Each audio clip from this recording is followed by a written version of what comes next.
Well, it looks like we're watching the self-destruction of Dr. Peter Hotez, who continues to publicly defend his decision to not go on Joe Rogan and have any kind of debate over his position on COVID vaccines, his involvement in gain-of-function research, and all of it. All of it.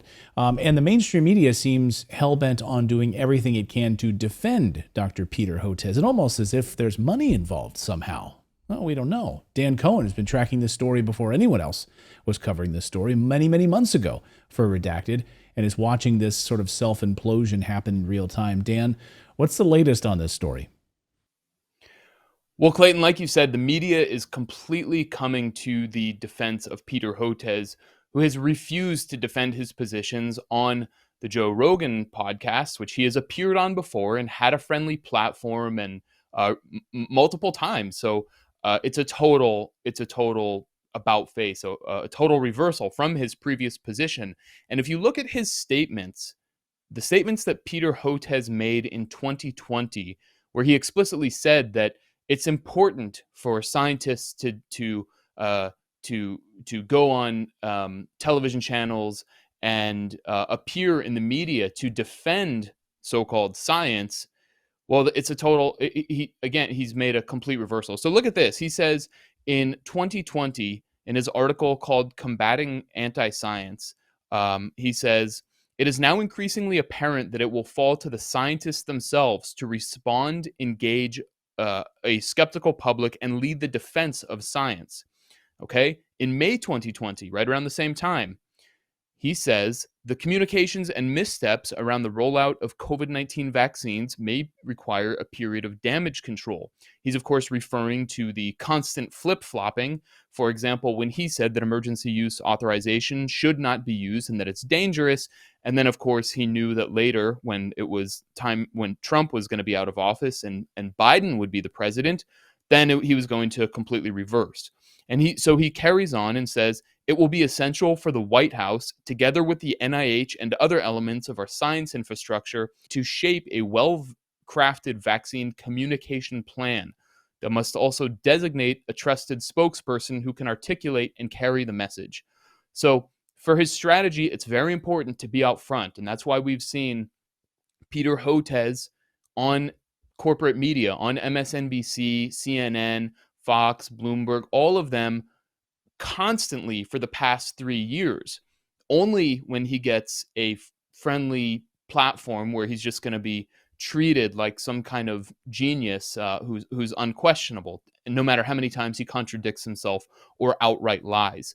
So now that he's been exposed and we see his total hypocrisy from his previous statements on why scientists should be in the media, the mainstream media has come once again to his defense. So we have the BBC, we have the Washington Post, whose their op-ed says Joe Rogan wants a debate on vaccines. That's just the problem. Okay, we have Time Magazine says Robert F. Kennedy Jr.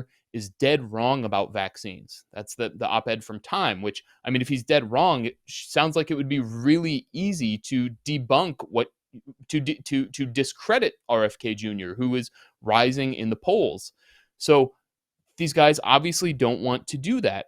But there is a very friendly relationship between not only Peter Hotez and these media outlets, but Peter Hotez's sugar daddy, his paymaster, none other than Bill Gates. There's a very friendly relationship and financial relationship between Hotez and Bill Gates, and also between Bill Gates and these very media outlets. The BBC has taken millions of dollars from the Bill and Melinda Gates Foundation, so that certainly would shape their interest. Time Magazine, that article was written by Gavin Yamey, who works at Duke University's Center for Policy Impact in Global Health. Now, Duke University is funded heavily by the Gates Foundation to the tune of $10.6 million. And the Center for Policy Impact's website explicitly says it is funded by the Gates Foundation, among others. There's another article from Bloomberg, authored by Tyler Cowen, saying, "If Joe Rogan asks you to debate, be suspicious." Bloomberg of course, owned by Michael Bloomberg, the billionaire, has a close relationship with Gates. The Gates Foundation has even given money to Bloomberg's foundation. So all of these op-eds, there is a sort of financial and ideological weaving and relationship that, of course, is not disclosed. So it's, again, you just see this very top-heavy apparatus coming to the defense of Peter Hotez as he's, as you described, self-imploding, embarrassing himself on a national stage where he had a completely neutral platform and has decided to flush that away because he knows he can't defend his positions, against anyone who has, like RFK, who knows what he has said and what he's done, and has looked into a lot of the actual science behind these pharmaceutical products, or to anyone who's even a redacted watcher who watched our investigations from January that exposed Hotez as a fraud. Yeah, and it's not even just the vaccine part of it, right? Because you can have a debate about the vaccine efficacy. We now know the new documents that came out from a Freedom of Information Act request, of course, on vaccine mandates and how those vaccine mandates, how they were precipiced, which was basically on a foundations of a lie. But even beyond that, his involvement at NIH, his involvement going back many, many years to gain-of-function research, like that to me seems to me what they're trying to hide here, or they're trying to do their best to keep him shielded, right? So talk a little bit about that, his history in this, because the vaccine and discussions about the vaccine, that's one thing. We can look at all the data now that's come out on this, but his involvement in this and how he received money and how dirty he is, that's really what they're worried about, I think. Well, his entire career has been funded by not only by Bill Gates, but by Anthony Fauci, who's taken huge amounts of money from, as we exposed in January in our redacted investigations, that the NIH under Fauci has given millions and millions of dollars to Peter Hotez. And Peter Hotez completely denies that he's funded by Big Pharma or tied to Big Pharma. He's been funded by Pfizer since the very beginning, since he came out of school. When I believe he became a PhD. His first fellowship was funded by Pfizer. He had another Pfizer fellowship in 2003 at Stony Brook University in New York. He still maintains close relationships with Pfizer. I've shown that before, that I think they wine and dine him is what it apparently is. And so he is completely part of Big Pharma, biosecurity complex. And so you're right. It's more than just the vaccines. It's everything that this guy represents. He is the biosecurity complex personified. That's what Peter Hotez is. And so anyone who has an open mind like Rogan, or anyone who's more informed like RFK, he cannot handle that kind of debate. So he would just be instantly exposed. I mean, do you remember the clip where Rogan said, "Do you exercise? Do you eat well?" Peter Hotez melted down. He couldn't even handle that question. He embarrassed himself and looked like a goon, and that probably has done more damage to him than our investigation. I don't know. Just the fact that Rogan asked him that question, it just embarrassed him. And it's just a simple question: are you healthy? Do you eat healthy? And he just, I don't know, I remember exactly what he said, but it was not a good answer. It was not a good answer. Joe Rogan, you have the Vox piece too. And it's amazing when you have, Hotez loves to retweet these articles over the past 48 hours. He's been like any article that's favorable to him, telling him not to have a debate. He's been out there retweeting these things, as you pointed out in some of these messages. But one of my favorites is this Vox Media piece. So from Vox.com, Joe Rogan wants a debate on vaccine science. Don't give it to him, reads the headline from Vox. What? Don't give it to him? Because it's really personal. It's only going to be him in a room. No one else is going to be listening. The millions of people that listen to this, it's only going to be him that's going to hear it, I guess.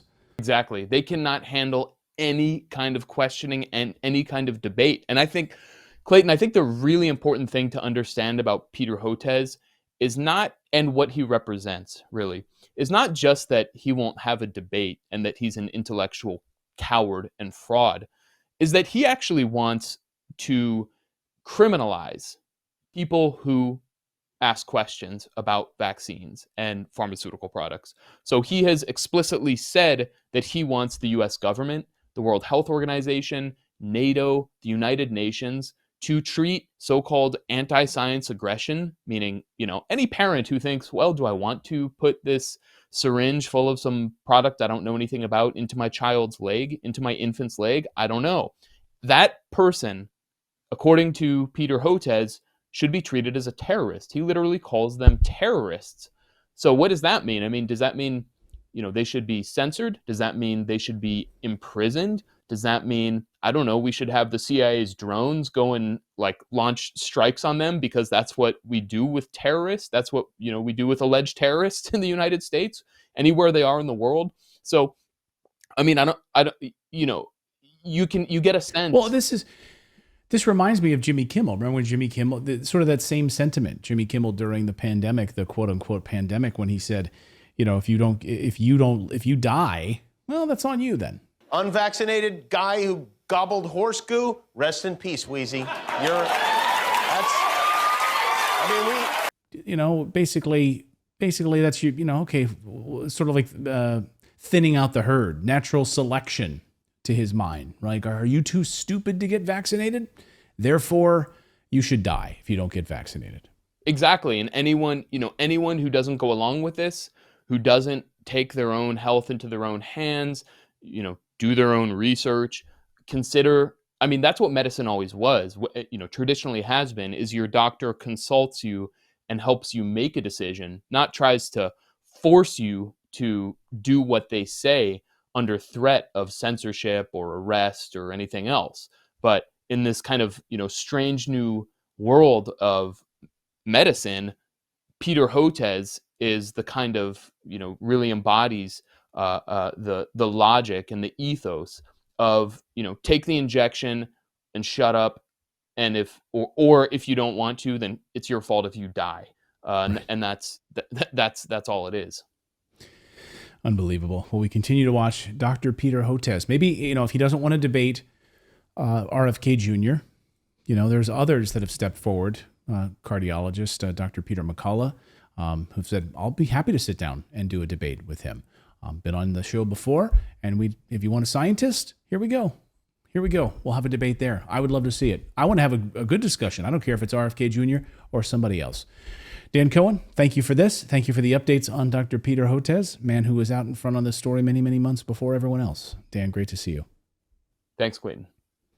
Thank you so much for watching this segment here at Redacted. We are live every day at 4 p.m. Eastern Time, trying to share the stories that the mainstream media will not cover. You should also come over and join our community of Redacted Rebels over at redacted.inc. That's our private locals community where we can share exclusive content that we simply cannot share here on YouTube. Come over and join the rebellion together right now by going to redacted.inc. We'll see you next time.